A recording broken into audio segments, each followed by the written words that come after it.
직언. 죽은 철학자들의 살아있는 쓴소리. 윌리엄 어빈 지음, 박여진 옮김, 토네이도 출판.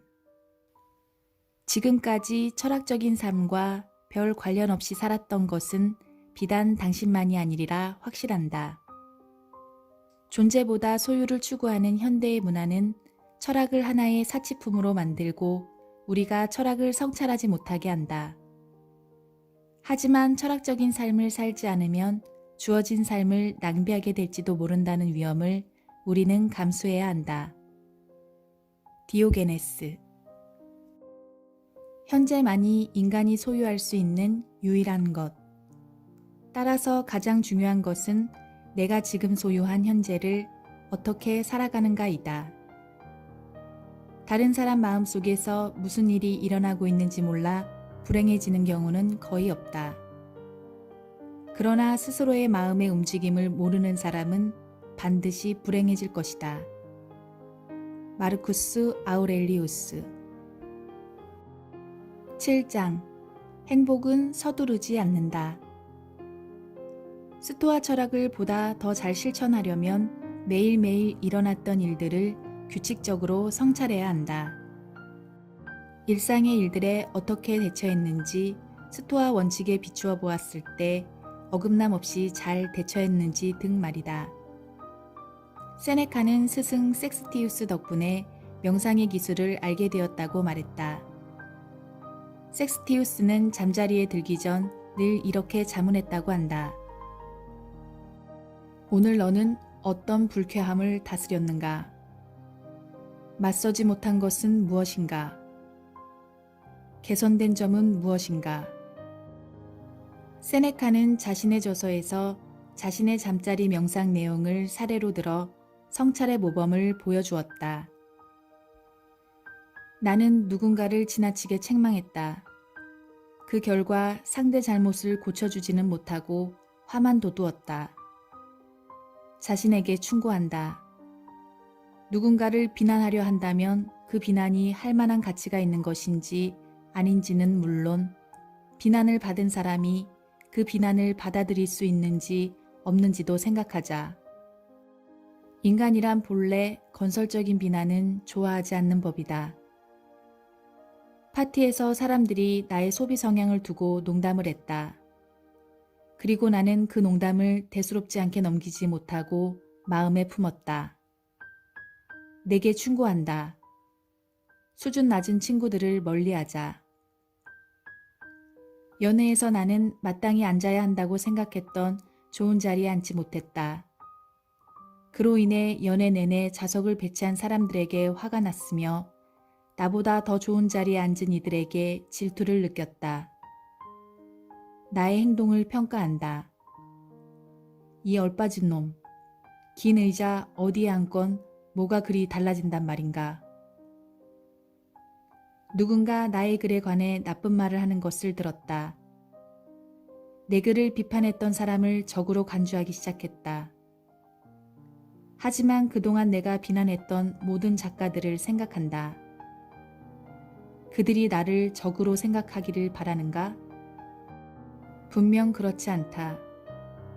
책을 내려면 그에 대한 비판도 기꺼이 감수해야 한다. 세네카의 명상 목록을 보면 인간의 본성이란 2000년 전이나 지금이나 거의 변하지 않았음을 알 수 있다. 여기서 세네카가 모범을 보인 잠자리 명상은 불교의 선 사상과는 전혀 다르다. 불교에서는 명상을 할 때 몇 시간이고 앉아서 마음을 비울 수 있을 때까지 비운다. 반면 스토아 철학은 잠자리 명상을 할 때 꽤 적극적으로 많은 생각을 한다. 먼저 하루 동안 일어났던 일들을 생각한다.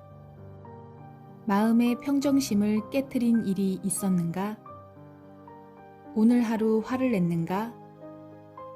누군가를 시기했는가? 강한 욕망에 사로잡혔는가? 왜 그 일이 그토록 화가 났던가? 화를 피하기 위해 할 수 있었던 일이 있었는가? 에픽테토스는 세네카의 잠자리 명상에서 한 걸음 더 나아갔다. 그는 우리가 일상적인 일을 할 때 참가자이면서 동시에 목격자 역할을 해야 한다고 말했다. 즉, 우리 내면의 자신을 지켜보고 스토아 철학을 실천하려는 노력에 조언을 해줄 수 있는 스토아적 관찰자를 두어야 한다는 것이다. 비슷한 맥락에서 아우렐리우스 역시 어떤 일을 행할 때마다 그 일을 하게 된 동기를 파악하고 성취하고자 하는 것이 무엇이든지 간에 그 가치를 성찰해야 한다고 충고했다. 우리는 자신이 무엇에 통제받고 있는지를 끊임없이 자문해 보아야 한다. 혹여 이성의 지배를 받지 않고 있다면 무엇이 우리를 지배하고 있는가? 유아적인 생각인가? 폭군인가? 바보인가? 거친 짐승인가?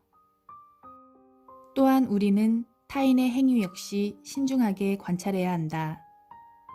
타인의 실수와 성공에서 교훈을 얻을 수 있기 때문이다. 하루 일과에 대한 성찰 외에도 자기 성찰 목록 같은 것을 만들어 명상할 수도 있다. 우리는 스토아 철학이 일러준 정신적인 기술들을 실천하고 있는가? 즉, 주기적으로 부정적 상황 설정을 하고 있는가?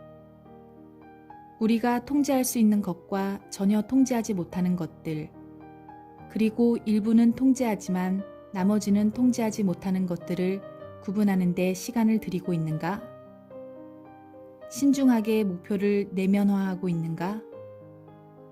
미래에 집중하지 못하고 과거에 집착하는 자신을 억제하고 있는가? 의식적으로 자기 부인을 실천하고 있는가?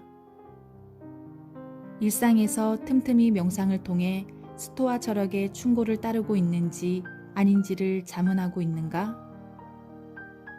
사실 명상은 우리가 생각하는 것보다 훨씬 강력한 힘을 발휘한다.